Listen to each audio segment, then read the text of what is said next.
সবাইকে আমন্ত্রণ জানাচ্ছি বিডি লাইভ 24 নিউজে। প্রথমে শিরোনাম। আবিরের স্ত্রীকে নিয়ে নোংরা মন্তব্য, রাগে ফুঁসে উঠলেন রীতা ভরি। চট্টগ্রামে ভুল চিকিৎসায় কিশোরীর মৃত্যু ও 3 চিকিৎসকের বিরুদ্ধে মামলা। দেশের সংস্কার সিস্টেমগুলোর পরিবর্তন কয়েক মাসে সম্ভব নয়, সার্জিস আলম। এতক্ষণ শুনছিলেন শিরোনাম, এখন বিস্তারিত। তারা হলেন চাইল্ডহুড সুইটহার্ট, সেই কলেজ বেলার প্রেম যা গড়ায় বিয়েতে, এক সন্তান নিয়ে ভরা সংসার। কথা হচ্ছে আবির চট্টোপাধ্যায় ও স্ত্রী নন্দিনী চট্টোপাধ্যায়ের সেই শুরু থেকে নন্দিনীকে নিয়ে নানা মন্তব্য, তার লোক আলোচনা বিষয় হয়ে ওঠে মাঝে মধ্যেই। দুজনের মধ্যে বোঝাপড়া, ভালোবাসা, ভালো থাকা হয়ে ওঠে গৌণ। আবিরকে উচ্চাসনে বসিয়ে মাঝে মধ্যেই কমেন্টে আসে, ভালোবাসার রূপ দেখে হয় না। এতে যে আখেরে নন্দিনী অসম্মান করা হয় তা হয়তো টেরও পান না অনেকেই। সদ্য সেই একই ঘটনার পুনরাবৃত্তি ঘটল, তবে এবার প্রতিবাদটা শুধু আবিরের ভক্তদের মধ্যেই সীমাবদ্ধ রইল না। ফুঁসে উঠলেন অভিনেত্রী রীতা ভরি চক্রবর্তী, যিনি নিজেও অসুস্থতার কারণে ওজন বাড়ায় হয়েছে কটাক্ষের শিকার। কি ঘটেছে? সম্প্রতি শহরের এক অনুষ্ঠানে হাজির ছিলেন আবির ও নন্দিনী। সেই ভিডিও প্রকাশ পেয়েছিল বিভিন্ন সোশ্যাল মিডিয়া অ্যাকাউন্টে। এরকমই এক অ্যাকাউন্টে প্রকাশিত ভিডিও ভাইরাল হওয়ার পরেই শুরু হয় নন্দিনীকে ঘিরে চর্চা। সামাজিক মাধ্যমে একের পর এক মন্তব্যে নন্দিনীর রূপ নিয়ে শুরু হয় কাটাছেঁড়া। চট্টগ্রামে ভুল চিকিৎসা ও চিকিৎসকদের অবহেলার কারণে এক কিশোরীর মৃত্যুর অভিযোগ উঠেছে। এই ঘটনায় গতকাল সোমবার চট্টগ্রাম মেট্রোপলিটন ম্যাজিস্ট্রেট আবু বকর সিদ্দিকের আদালতে 3 চিকিৎসকের বিরুদ্ধে এক নালিশি মামলা দায়ের করেছেন মৃত কিশোরীর বাবা পলাশ কুসুম নন্দী। মারা যাওয়া কিশোরী 8ম শ্রেণীর শিক্ষার্থী ছিলেন। আদালত বাদীর জবানবন্দি গ্রহণ করে পুলিশ ব্যুরো অব ইনভেস্টিগেশনকে অভিযোগটি তদন্তের নির্দেশ দিয়েছেন। বিষয়টি নিশ্চিত করেন আদালতে বেঞ্চ সহকারী নূরে হুদা।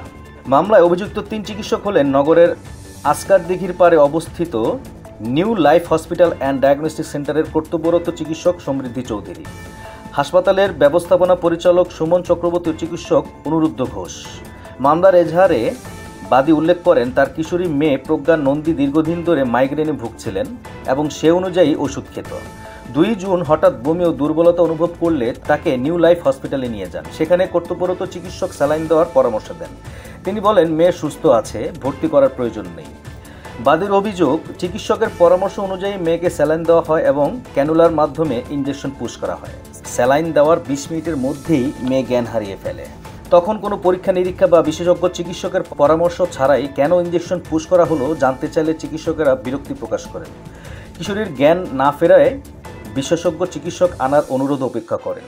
পরে বিকেলে হাসপাতালে ভর্তি করা হলেও রাত 10টার দিকে রোগীকে ছাড়পত্র দিয়ে দেওয়া হয়। এরপর অন্য একটি হাসপাতালে নেওয়া হলে চিকিৎসকরা জানান কিশোরী অনেক আগেই মারা গেছে। সার্জিস আলম বলেন, এই নির্বাচনের পূর্বে আমাদের যে ভাইয়েরা জীবন দিয়ে, রক্ত দিয়ে নতুন বাংলাদেশ দিয়ে গিয়েছে, তাদের যারা হত্যা করেছে, খুন করেছে, রক্ত ঝরিয়েছে, ওইসব খুনির বিচারের প্রশ্নেও আমাদের বিন্দুমাত্র আপোষ থাকবে না।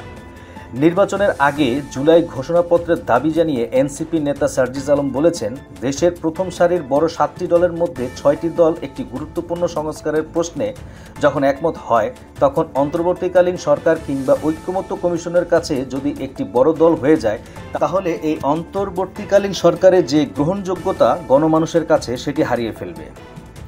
আমরা প্রত্যাশা করি অন্তর্বর্তীকালীন সরকার তাদের দায়বদ্ধতা ভুলে যাবে না। আমরা প্রত্যাশা করি একটি সুষ্ঠু ও স্বচ্ছ নির্বাচনের পূর্বে আমরা এই বাংলাদেশের জুলাই সনদ দেখতে পাব, জুলাই ঘোষণাপত্র পাব, মৌলিক সংস্কার পাব, নির্বাচনকালীন সংস্কার পাব এবং দৃশ্যমান বিচার আমরা দেখে যেতে পারব। দেশ বিদেশের তথ্যবহুল সংবাদ সবার আগে পেতে বিডি লাইভ 24 নিউজ ইউটিউব চ্যানেলটি সাবস্ক্রাইব করুন ও ফেসবুক পেজটি ফলো করুন।